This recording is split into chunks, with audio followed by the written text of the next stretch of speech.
আসসালামু আলাইকুম। এসএসসি পরীক্ষার্থী, বিজ্ঞান বিভাগের শিক্ষার্থীবৃন্দ, আশা করি তোমরা সবাই ভালো আছো। পিতামাতার বৈশিষ্ট্য যে প্রক্রিয়া সন্তানের দেহে সঞ্চারিত হয় তাকে বলা হয় বংশগতি। আর যে সমস্ত বস্তুর মাধ্যমে পিতামাতার বৈশিষ্ট্য সন্তানের দেহে আসে সেগুলোকে বলা হয় বংশগতি বস্তু। ক্রোমোজোম, ডিএনএ, আরএনএ, জিন, এরা হলো বংশগতি বস্তু। এই বংশগতি বস্তুগুলোর মধ্যে ভৌত ভিত্তি, বংশগতির ভৌত ভিত্তি বলা হয় ক্রোমোজোমকে। ক্রোমোজোমকে বলা হয় ভৌত ভিত্তি, আর ডিএনএ অণুকে বলা হয় রাসায়নিক ভিত্তি। ডিএনএ এটা একটা রাসায়নিক অণু, এটা একটা nucleic acid, deoxy ribo nucleic acid. আর আরএনএ রাইবো নিউক্লিক অ্যাসিড, মনে রাখতে হবে এই দুইটাই কিন্তু নিউক্লিক অ্যাসিড। এদের গাঠনিক এককের নাম হলো নিউক্লিওটাইড। নিউক্লিওটাইড, এই নিউক্লিওটাইডের কয়টা অংশ তোমাদের নিশ্চয়ই জানা আছে, যে একটা হলো প্যান্টোজ সুগার, আরেকটা হলো নাইট্রোজেন গঠিত ক্ষারক, আর একটা হলো ফসফেট। তো এই তিনটার সমন্বয় হলো নিউক্লিওটাইড। আর নিউক্লিওটাইড যখন একটার সাথে একটা যুক্ত হয়ে লম্বা শিকল তৈরি করে এটাকে বলা হয় পলিনিউক্লিওটাইড। ডিএনএ অণু তার মধ্যেও পলিনিউক্লিওটাইড আছে, আরএনএ অণু তার মধ্যেও পলিনিউক্লিওটাইড আছে। প্রশ্ন, যে ডিএনএ অণুতে পলিনিউক্লিওটাইড কয়টি? একটি, দুইটি, অসংখ্য? কি বলবে? ডিএনএ অণুর মধ্যে পলিনিউক্লিওটাইড দুইটি। ভালো করে খেয়াল করো, ডিএনএ যে দ্বিসূত্রক, এই যে দ্বিসূত্রকে যে এটা একটা সূত্রক, এই একটা সূত্রক মানে একটা পলিনিউক্লিওটাইড। তাহলে ডিএনএ অণু তো দ্বিসূত্রক, তাহলে আরেকটা পলিনিউক্লিওটাইড আছে। তাহলে এই দুইটা হলো ডিএনএ অণুর দুইটা পলিনিউক্লিওটাইড। তাহলে আরএনএর পলিনিউক্লিওটাইড কয়টা? নিশ্চয়ই আরএনএর মধ্যে পলিনিউক্লিওটাইড একটা। এই আরএনএ এক সূত্রক, তাহলে আরএনএ এক সূত্রক মানে একটি পলিনিউক্লিওটাইড। ঠিক আছে, তাহলে পলিনিউক্লিওটাইড কোথায় আছে বলো তো? ডিএনএর মধ্যে না আরএনএর মধ্যে? দুইটার মধ্যে। এখন যদি প্রশ্ন আছে যে পলিপেপটাইড কোথায় আছে, বলো পলিপেপটাইড কোথায় আছে? পলিপেপটাইড থাকে প্রোটিনের মধ্যে। পলিপেপটাইড থাকে প্রোটিনের মধ্যে। তাহলে প্রোটিন কি দ্বারা গঠিত মনে আছে তোমাদের? প্রোটিন হলো অ্যামিনো অ্যাসিড দ্বারা তৈরি। অসংখ্য অ্যামিনো অ্যাসিড একটির সাথে একটি যুক্ত হয়ে লম্বা শিকল তৈরি করলে সেটাকে বলে পলিপেপটাইড। আর অসংখ্য নিউক্লিওটাইড একটার সাথে একটা যুক্ত হয়ে লম্বা শিকল তৈরি করলে সেটাকে বলে পলিনিউক্লিওটাইড। তাহলে পলিপেপটাইড থাকে প্রোটিনের মধ্যে, আর পলিনিউক্লিওটাইড থাকে ডিএনএ এবং আরএনএর মধ্যে। পলিনিউক্লিওটাইড ডিএনএর মধ্যে দুইটি, আর পলিনিউক্লিওটাইড আরএনএর মধ্যে একটি। ঠিক আছে, তাহলে ডিএনএ এবং আরএনএর পার্থক্য যদি আসে আমরা একদম প্রথমেই বলতে পারবো ডিএনএ দ্বিসূত্রক, আরএনএ এক সূত্রক। ঠিক আছে, এখন ডিএনএর মধ্যে সুগার, প্যান্টোজ সুগার আছে, তা আরএনএর মধ্যেও তো প্যান্টোজ সুগার আছে, কিন্তু পার্থক্য কি? ডিএনএর মধ্যে যে প্যান্টোজ সুগারটা এটার নাম হলো ডিঅক্সি রাইবোজ, আর আরএনএর মধ্যে যে প্যান্টোজ সুগারটা আছে এটার নাম হলো রাইবোজ। তাহলে এটাতে হলো ডিঅক্সি রাইবোজ, এর মধ্যে হলো রাইবোজ। তোমরা জানো যে ডিএনএর মধ্যে নাইট্রোজেন গঠিত ক্ষারক আছে চারটা, অ্যাডেনিন, গুয়ানিন, থাইমিন, সাইটোসিন। তো এই যে ডিএনএর মধ্যে থাইমিন আছে এটা কিন্তু আরএনএর মধ্যে নাই। আরএনএর মধ্যে থাইমিন থাকে না, আরএনএর মধ্যে থাকে ইউরাসিল। তাহলে ডিএনএতে থাইমিন থাকে, আরএনএতে থাইমিন থাকে না। আরএনএর মধ্যে ইউরাসিল থাকে, ডিএনএর মধ্যে থাকে না। ডিএনএর কাজ কি? বংশগতি নিয়ন্ত্রণ করা। ডিএনএর কাজ বংশগতি নিয়ন্ত্রণ করা। আর আরএনএর যেটা প্রধান কাজ সেটা হলো প্রোটিন সংশ্লেষণে অংশগ্রহণ করা। প্রোটিন সংশ্লেষণে অংশগ্রহণ করা। তবে এই কথা মনে রাখা দরকার আছে যে আরএনএ ওই সকল জীবের ক্ষেত্রে বংশগতি নিয়ন্ত্রণ করে, যেমন কিছু ভাইরাসের মধ্যে আরএনএ ভাইরাস, যেই ভাইরাসের মধ্যে ডিএনএ থাকে না, সেই আরএনএ ভাইরাসের বংশগতি নিয়ন্ত্রণ করে এই আরএনএ। কেন? কারণ সেখানে তো ডিএনএ নাই, এই জন্য সেখানে বংশগতি আরএনএ দ্বারা নিয়ন্ত্রিত হয়। কিন্তু সকল জীবের ক্ষেত্রে আরএনএর কাজ কি? আরএনএর কাজ হলো প্রোটিন সংশ্লেষণে অংশগ্রহণ করা। তোমরা জানো যে প্রোটিন তৈরি হয় কোথায়? রাইবোজোমের মধ্যে, কারণ রাইবোজোমকে বলা হয় প্রোটিন তৈরির কারখানা বা প্রোটিন ফ্যাক্টরি। তো সেক্ষেত্রে এই প্রোটিন তৈরির ক্ষেত্রে আরএনএ ভূমিকা পালন করে। এরপরে আমরা এই ক্ষেত্রে যেটা তোমাদের শিখতে হবে যে বংশগতির যে রাসায়নিক ভিত্তিটা, যে ডিএনএ রাসায়নিক ভিত্তি, এর গঠন সম্পর্কিত যে মডেলটা বিজ্ঞানী ওয়াটসন এবং ক্রিক আমাদেরকে দিয়েছেন, যে মডেলটা তারা উপস্থাপন করেছেন, এই মডেলটা সম্পর্কে তোমরা অবশ্যই খুব ভালোভাবে পড়াশোনা করবে, অবশ্যই ভালোভাবে পড়াশোনা করবে, কারণ এটার প্রশ্ন থাকার সম্ভাবনা অনেক বেশি। তো এটা হলো বংশগতির রাসায়নিক ভিত্তি। এবং সেখানে যদি উদ্দীপক হিসাবে এরকম কথা বলে যে নিউক্লিওটাইডের পলিমার, নিউক্লিওটাইডের 2টি পলিমার বংশগতি নিয়ন্ত্রণ করে, তাহলে নিউক্লিওটাইডের নিউক্লিওটাইড দ্বারা গঠিত 2টি সূত্রক, নিউক্লিওটাইড দ্বারা গঠিত 2টি সূত্রক যে অণু গঠন করে তা জীবের বংশগতি নিয়ন্ত্রণ করে। নিশ্চয়ই ডিএনএর কথা বলা হয়েছে। তাহলে পিতামাতার বৈশিষ্ট্য সন্তানের দেহে সঞ্চারিত হয়, এই ক্ষেত্রে যে রাসায়নিক অণুটির ভূমিকা, কার কথা বলা হচ্ছে? ডিএনএর কথা বলা হয়েছে।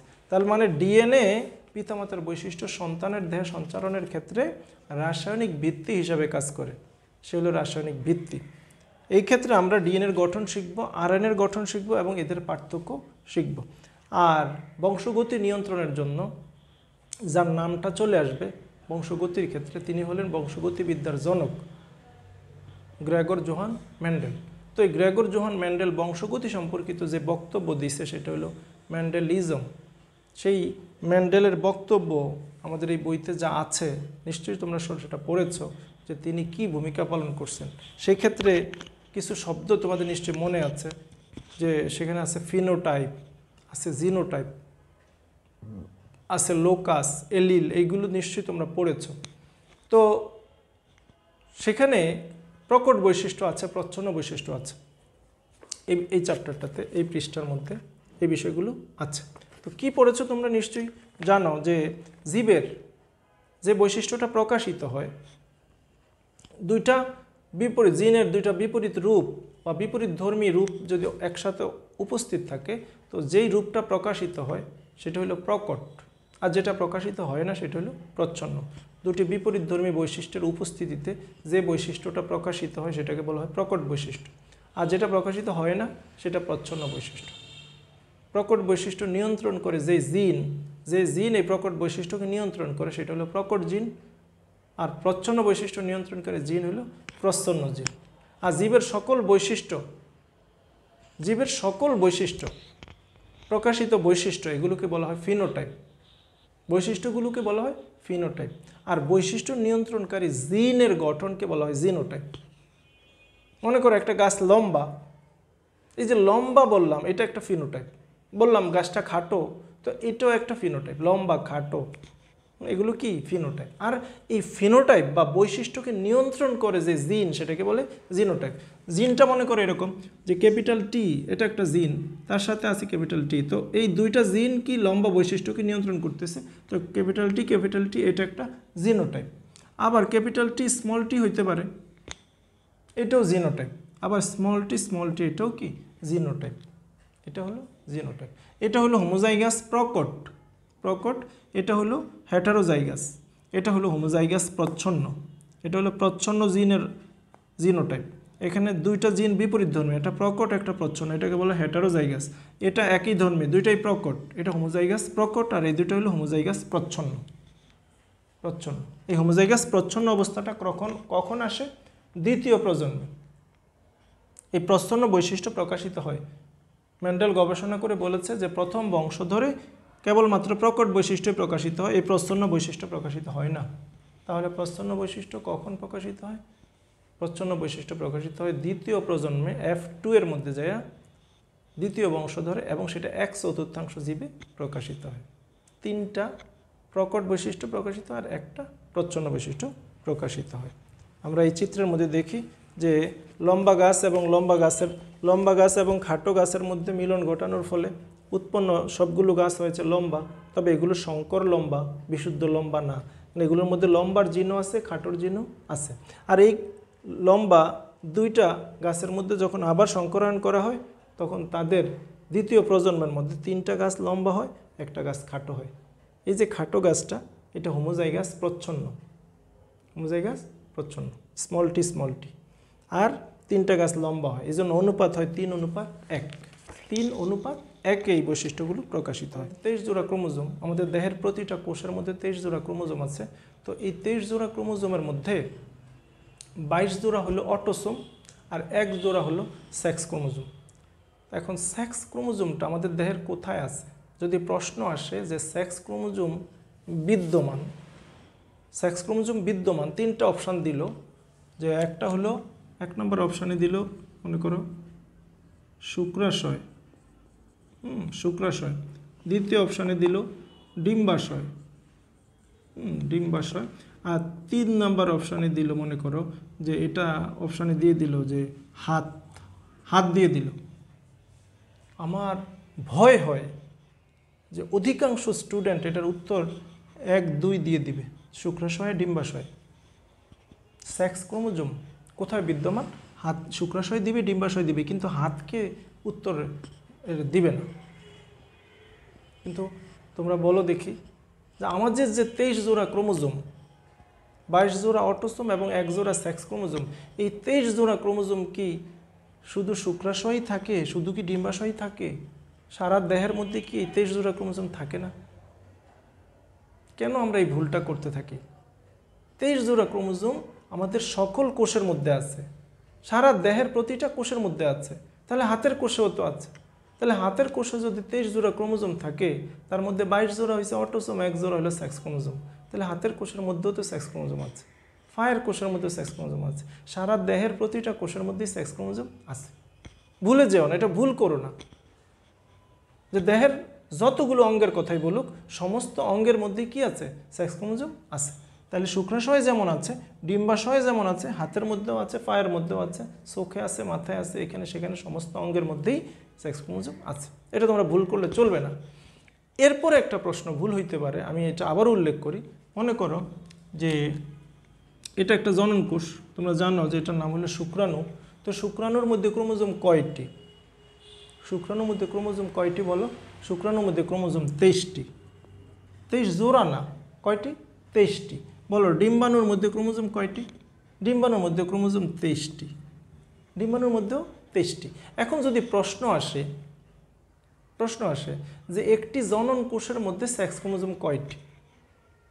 তোমরা তো জানো যে শুক্রাণু এটা একটা জনন কোষ, ডিম্বাণু এটা একটা জনন কোষ।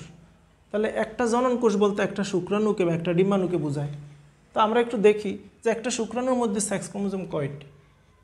তো একটা শুক্রাণুর মধ্যে মোট ক্রোমোজোম হলো 23টা। 23টা হলো তার মোট ক্রোমোজোম। তাহলে 23-এর মধ্যে কি এই 23টাই কি সেক্স ক্রোমোজোম? 23টাই কি সেক্স ক্রোমোজোম? এর মধ্যে কি অটোসোম নাই? আছে। কয়টা? এই 23টার মধ্যে 22টি হলো অটোসোম আর একটা হলো সেক্স ক্রোমোজোম। একটা কি? Sex chromosome. ভুলে যাও না, এই 22টা হলো অটোসোম, একটা হলো সেক্স ক্রোমোজোম। আবার এই ডিম্বাণুর মধ্যে 23টা ক্রোমোজোম, এর মধ্যে 22টা হলো অটোসোম আর একটা হলো সেক্স ক্রোমোজোম।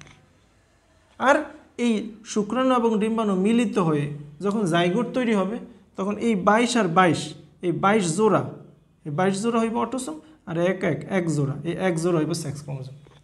এই জন্য জাইগোটের মধ্যে 44টা অটোসোম, 2টা সেক্স ক্রোমোজোম, 2টা সেক্স ক্রোমোজোম। আর জাইগোট বিভাজিত হয়ে আমার দেহের প্রতিটা কোষ তৈরি হয়েছে। মানুষের দেহের বা জীবের প্রতিটা কোষ তৈরি হয় জাইগোট বিভাজনের দ্বারা। এই জন্য জাইগোটের মধ্যে যেহেতু 44টা অটোসোম আর 2টা সেক্স ক্রোমোজোম, এই জন্য মানুষের শরীরেরও প্রতিটা কোষের মধ্যেই 44টা অটোসোম, 2টা সেক্স ক্রোমোজোম। ঠিক আছে? এইটা আর ভুল করা যাবে না। প্রশ্ন যেটা করবে সেটাকে বুঝে শুনে খুব সুন্দর করে উত্তর দিতে হবে। আর একটা কথা আলোচনা করে আমরা আজকে এখানে শেষ করব, সেটা হলো জন্মগত বা বংশগত রোগ। আমরা লক্ষ্য করলাম যে আমাদের সৃষ্টি পিতার শুক্রাণু মাতার ডিম্বাণুর মিলনের মাধ্যমে আমাদের সৃষ্টি। তো পিতা মাতার থেকে যখন শুক্রাণু আসে, ডিম্বাণু আসে, মিলিত হয়, জাইগোট তৈরি হয়, তো পিতা মাতার এই শুক্রাণু এবং ডিম্বাণুর মধ্যে যে ক্রোমোজোম থাকে, এই ক্রোমোজোমের মাধ্যমে পিতামাতার বৈশিষ্ট্যগুলো সন্তানের মধ্যে আসে। তো সমস্ত বৈশিষ্ট্য যখন আসে, তখন পিতামাতার এই ক্রোমোজোমের মাধ্যমে পিতামাতার থেকে রোগ ব্যাধিও চলে আসে, রোগ ব্যাধিগুলো চলে আসে। তো যে সমস্ত রোগ এই ক্রোমোজোমের মাধ্যমে সন্তানের দেহের মধ্যে আসে, সেগুলোকে বলে বংশগত রোগ বা জেনেটিক ডিসঅর্ডার। জেনেটিক ডিসঅর্ডার কাকে বলে? যেই সমস্ত রোগ পিতামাতা থেকে ক্রোমোজোমের মাধ্যমে সন্তানের দেহে সঞ্চারিত, এগুলোকে বলে বংশগত রোগ বা জেনেটিক ডিসঅর্ডার। তো এখন ক্রোমোজোম তো দুই প্রকার, একটা হলো অটোসোম আর একটা হলো সেক্স ক্রোমোজোম। তাহলে বংশগত রোগও দুই প্রকার। তো যে সমস্ত রোগ অটোসোমের মাধ্যমে সন্তানের দেহে আসে সেগুলো কেমন?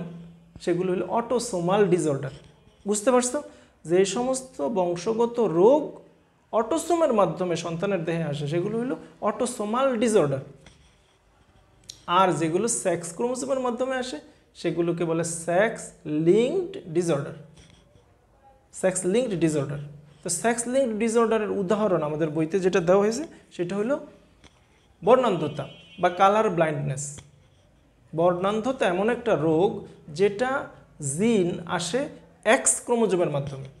পিতা মাতার থেকে সন্তানের মধ্যে এই বর্ণান্ধতা আসে কিসের মাধ্যমে? এক্স ক্রোমোজোমের মাধ্যমে। তো এক্স ক্রোমোজোম তো একটা সেক্স ক্রোমোজোম, এই জন্য এটা সেক্স লিঙ্কড ডিসঅর্ডার। আর অটোসোমের মাধ্যমে যে রোগ সন্তানের মধ্যে আসে তার উদাহরণ থ্যালাসেমিয়া। তো থ্যালাসেমিয়া নামক যে রোগটা পিতামাতা থেকে সন্তানের মধ্যে আসে এটা এক্স ওয়াই ক্রোমোজোম দ্বারা আসে না, এটা আসে অটোসোম দ্বারা, এই জন্য এটা অটোসোমাল ডিসঅর্ডার। আর একটা শব্দ এখানে আমাদেরকে জানতে হবে, সেটা হলো অটোসোমের মাধ্যমে যে রোগটা আসছে পিতামাতা থেকে সন্তানের মধ্যে, এই রোগটা প্রকট নয়, এটা প্রচ্ছন্ন। থ্যালাসেমিয়া একটা প্রচ্ছন্ন রোগ এবং এটা অটোসোমের মাধ্যমে আসছে, এই জন্য এটাকে বলা হয় অটোসোমাল রিসিসিভ ডিসঅর্ডার। রিসিসিভ হলো প্রচ্ছন্ন আর ডমিনেন্ট হলো প্রকট। তাহলে থ্যালাসেমিয়া রোগটা কেমন? থ্যালাসেমিয়া রোগটা হলো অটোসোমাল রিসিসিভ ডিসঅর্ডার। তাহলে এই রোগটা কখন প্রকাশ পাবে? রিসিসিভ রোগ কখন প্রকাশ পাবে? যখন প্রচ্ছন্ন বৈশিষ্ট্যের দুইটা জিন একত্রে উপস্থিত থাকবে। অর্থাৎ সন্তান তখনই থ্যালাসেমিয়া আক্রান্ত হবে যখন সে বাবার কাছ থেকেও থ্যালাসেমিয়ার জিন পাবে, মায়ের কাছ থেকেও থ্যালাসেমিয়ার জিন পাবে, তখন সন্তানটা থ্যালাসেমিয়া আক্রান্ত হবে। বুঝতে পেরেছো বিষয়টা? কিন্তু যদি একজনের থেকে থ্যালাসেমিয়ার জিন পায় তো সে থ্যালাসেমিয়া আক্রান্ত হবে না, সে হবে থ্যালাসেমিয়ার বাহক। যদিও বইয়ের মধ্যে সেটাকে বলা হয়েছে থ্যালাসেমিয়া মাইনর। থ্যালাসেমিয়া মাইনর বলা হয়েছে, আসলে সেটা কোনো থ্যালাসেমিয়াই না, সে থ্যালাসেমিয়ার বাহক। কারণ থ্যালাসেমিয়ার কোনো লক্ষণই তার মধ্যে প্রকাশ পাবে না ওই সন্তানের মধ্যে, যে একজনের কাছ থেকে থ্যালাসেমিয়া জিন পেয়েছে, বাবার থেকে হোক আর মায়ের থেকে হোক। থ্যালাসেমিয়া লক্ষণ, থ্যালাসেমিয়ার লক্ষণ কি? থ্যালাসেমিয়াতে ত্রুটিপূর্ণ লোহিত কণিকা উৎপন্ন হয়। অর্থাৎ লোহিত কণিকা যে 120 দিন পর্যন্ত বাঁচার কথা সেটা 120 দিন বাঁচে না, যেহেতু তার সৃষ্টি হয়েছে ত্রুটিপূর্ণ, এই জন্য সেটা তাড়াতাড়ি নষ্ট হয়ে যায়। তো লোহিত কণিকা যদি তাড়াতাড়ি নষ্ট হয়ে যায় তো ওই সন্তান তো রক্তশূন্যতায় আক্রান্ত হয়, রক্তশূন্যতায় ভোগে। এই জন্য সেই রক্তশূন্যতায় ভোগার কারণে তার বেঁচে থাকাটা কঠিন হয়ে যায়, অল্প সময়ে সে মৃত্যু মুখে পতিত হয়। তো এই থ্যালাসেমিয়ার ক্ষেত্রে যে ক্রসটা করা হয়েছে বইয়ের মধ্যে তোমরা লক্ষ্য করেছো, থ্যালাসেমিয়ার জন্য একটা ক্রস দেওয়া হয়েছে এখানে, এই যে এখানে দেওয়া হয়েছে, এই ক্রসটা তোমরা লক্ষ্য করছো যে এখানে মা, তার মধ্যেও থ্যালাসেমিয়ার জিন আছে, আর বাবা, এটা হলো বাবার ছবি, এটা মায়ের ছবি। তো সেখানে যে ক্রসটা করা হয়েছে সেই সন্তানগুলোর মধ্যে থ্যালাসেমিয়া আক্রান্ত হয়েছে কে?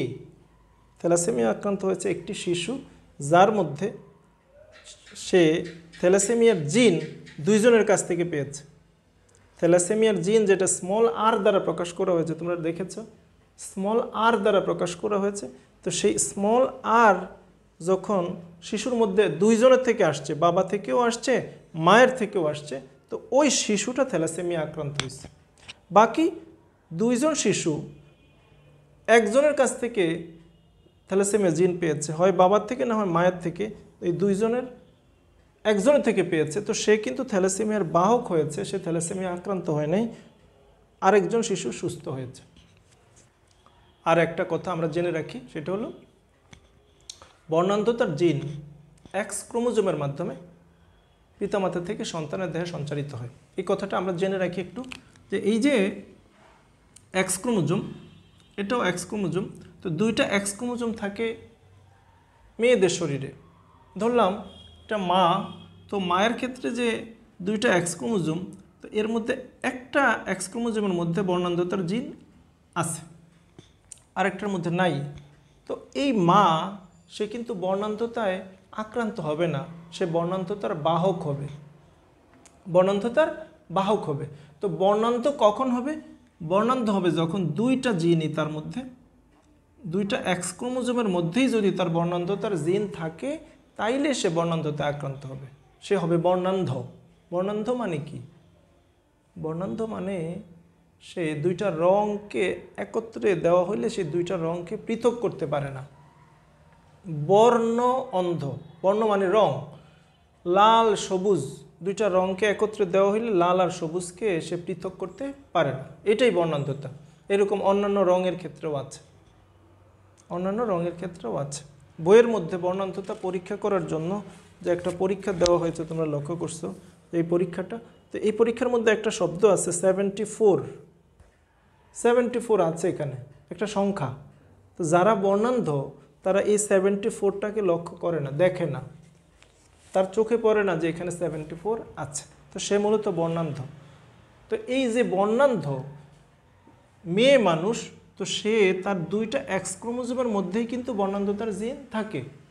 কিন্তু পুরুষ যারা বর্ণান্ধ তাদের তো এক্স ক্রোমোজোম একটা, আরেকটা হলো ওয়াই ক্রোমোজোম। তো পুরুষের ক্ষেত্রে এই একটা এক্স ক্রোমোজোমের মধ্যেই বর্ণান্ধতার জিন থাকলে সে বর্ণান্ধ হয়ে যায় পুরুষের বেলায়, বিষয়টা খেয়াল করার মতো। তাহলে পুরুষ কখন বর্ণান্ধ হয়? যখন তার একটা এক্স ক্রোমোজোমের মধ্যেই বর্ণান্ধতার জিন থাকে। আর মহিলা কখন বর্ণান্ধ হয়? যখন তার দুইটা এক্স ক্রোমোজোমের মধ্যে বর্ণান্ধতার জিন থাকে। দুইটা থাকলে হবে, আর না হয় হবে না। এখন এই বর্ণান্ধ পিতা যদি এই বর্ণান্ধতার বাহক মাতা, বর্ণান্ধতার পিতা আর বর্ণান্ধতার বাহক মাতা, এই দুইজনের মধ্যে যদি মিলন হয়, বিয়ে হয় এবং তাদের মধ্যে যদি সন্তান উৎপন্ন হয়, তাইলে সেই সন্তানগুলো কেমন হবে এটা বোঝানোর জন্য বইয়ের মধ্যেই একটা বোর্ড দেওয়া আছে, চেকার বোর্ড, সেখান থেকে আমরা বুঝতে পারবো। তাহলে এইখান থেকে এই এদের বাচ্চাগুলো কেমন হবে, যে এই এক্স ক্রোমোজোম, মনে করো এটা একটা গ্যামেট তৈরি হইলো, এটা একটা গ্যামেট তৈরি হইলো, ডিম্বাণু তৈরি হইলো, আর পিতার ক্ষেত্রে এটা একটা শুক্রাণু তৈরি হলো আর এটা একটা শুক্রাণু তৈরি হলো। কারণ এদের মধ্যে যদি মিলন হয় তাহলে বাচ্চাগুলো কেমন হবে? এইটার সাথে যদি এইটার মিলন হয়, দেখো এটা হবে দুইটার মধ্যে বর্ণান্ধতার জিন আছে, তো এটা হবে মেয়ে, এবং মেয়েটা কেমন হবে? এই মেয়েটা বর্ণান্ধ হবে। কেন? কারণ দুইটা এক্স ক্রোমোজোমের মধ্যেই তার বর্ণান্ধতার জিন আছে। এখন এই ডিম্বাণুটার সাথে যদি এই শুক্রাণুটার মিলন হয়, এটা মিলন হয়, তাহলে একটা জিন আছে এই হবে, তাহলে সেটা কেমন হবে? এটা তো ছেলে হবে, এটা তো ছেলে হবে, এবং সেই ছেলেটা হবে বর্ণান্ধ, যেহেতু তার মধ্যে বর্ণান্ধতার জিন আছে। এই ডিম্বাণুটার সাথে যদি এই শুক্রাণুটার মিলন হয়, তাহলে এখানে একটা বর্ণান্ধতার জিন আছে আর একটা এক্স ক্রোমোজোমে বর্ণান্ধতার জিন নাই, তাহলে এটা মেয়ে শিশু হবে, কিন্তু সে হবে বর্ণান্ধতার বাহক, সে বর্ণান্ধ হবে না। আর এই ডিম্বাণুর সাথে যদি এই শুক্রাণুর মিলন হয়, তাহলে এক্স আর ওয়াই, এটা ছেলে শিশু হবে এবং সে হবে স্বাভাবিক, তার মধ্যে বর্ণান্ধতার লক্ষণ প্রকাশ পাবে না। তাহলে একটা কথা বলেই আজকে আমরা শেষ করতে চাই, সেটা হলো বর্ণান্ধতার হিসাবে একজন মেয়ে মানুষ, অর্থাৎ বর্ণান্ধতার ক্ষেত্রে মেয়ে কত ধরনের হইতে পারে। বর্ণান্ধতার হিসাবে মেয়ে হবে 3 ধরনের। এরা হবে বর্ণান্ধ, এই মেয়ে বর্ণান্ধ, এই মেয়ে হলো বর্ণান্ধতার বাহক, আর এই মেয়ে হলো স্বাভাবিক। তাহলে মেয়েরা বর্ণান্ধতার ভিত্তিতে কয় ধরনের? 3 ধরনের, বর্ণান্ধ, বর্ণান্ধতার বাহক, স্বাভাবিক। আর ছেলে কয় ধরনের হবে? ছেলে হবে 2 ধরনের, একটা হলো বর্ণান্ধতার জিন আছে, ওয়াই আছে, এই ছেলেটা বর্ণান্ধ কিন্তু বাহক হবে না, আর হলো স্বাভাবিক, এই ছেলেটা হলো স্বাভাবিক। তাহলে ছেলেরা বর্ণান্ধতার ক্ষেত্রে বাহক হয় না, হয় বর্ণান্ধ হবে, না হয় স্বাভাবিক হবে। আর মেয়েদের বেলায় বর্ণান্ধ হবে, বাহক হবে, স্বাভাবিক হবে, 3 ধরনের মেয়ে তৈরি হয়। বিষয়টা তোমরা সবাই বুঝতে পেরেছো। তো আজকে তাহলে এই পর্যন্তই। আল্লাহ হাফিজ।